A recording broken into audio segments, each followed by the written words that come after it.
What kind of person is a virtuous man? Is a virtuous man the one capable of removing the sword from the stone, or the one who can lift Thor's hammer? Well, that's kinda right. Hypothetically, if these events were true in real life, a virtuous person would be able to accomplish such feats because they possessed certain qualities.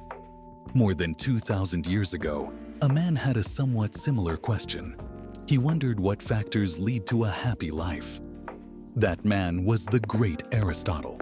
In his findings, he realized that good and successful people all possess distinctive virtues that lie at the midpoint between two extremes, that is, deficiency and excess.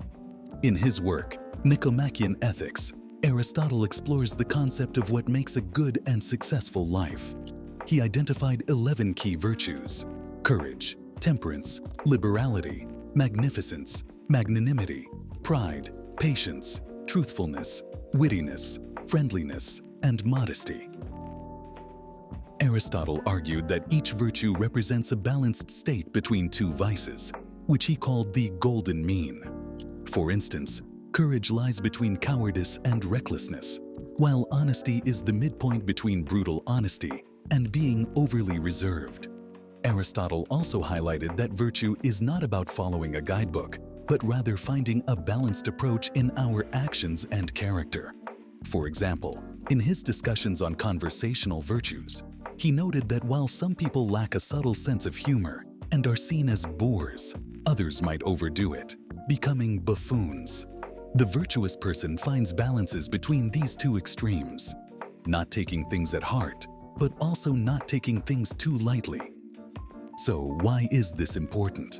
Aristotle believed that by focusing on developing our character and finding this balance, we naturally perform the right actions. True virtue comes from habit, practice, and encouragement, not from strict rules. By identifying these virtues, we can nurture them within ourselves. He thought that moral goodness results from consistent effort and guidance rather than punishment for our shortcomings. There are several reasons why a person may have shortcomings. The environment that we grew up is one of them.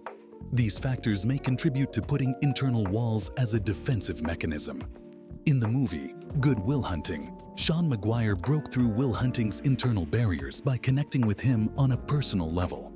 He shared his own experiences of pain and loss, which allowed Will to see Sean as someone who truly understood suffering. This created a foundation of trust between them. Sean's patience and persistence were key in this process. While others had given up on Will or simply tried to fix him, Sean remained steadfast, showing that he genuinely cared. Sean also challenged Will's tendency to hide behind his intelligence and sarcasm. He confronted Will's behavior directly, encouraging him to face his fears instead of avoiding them. By offering unconditional support, Sean made it clear that he was there for Will, not to change him, but to help him find his own way. This approach was what ultimately allowed Will to begin breaking down the walls he had built around himself. Why should you aim to be virtuous? Because it leads to eudaimonia, living a deeply fulfilling life by being the best version of yourself and making good choices, leading to lasting happiness and well-being. Eudaimonia isn't just about achieving greatness.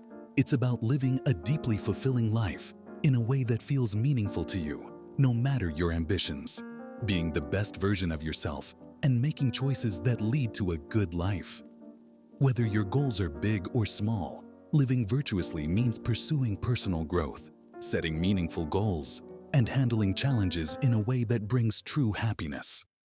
Even if your progress is as small as 1% at a time, it's about finding contentment and purpose in your own journey. Thank you all for watching.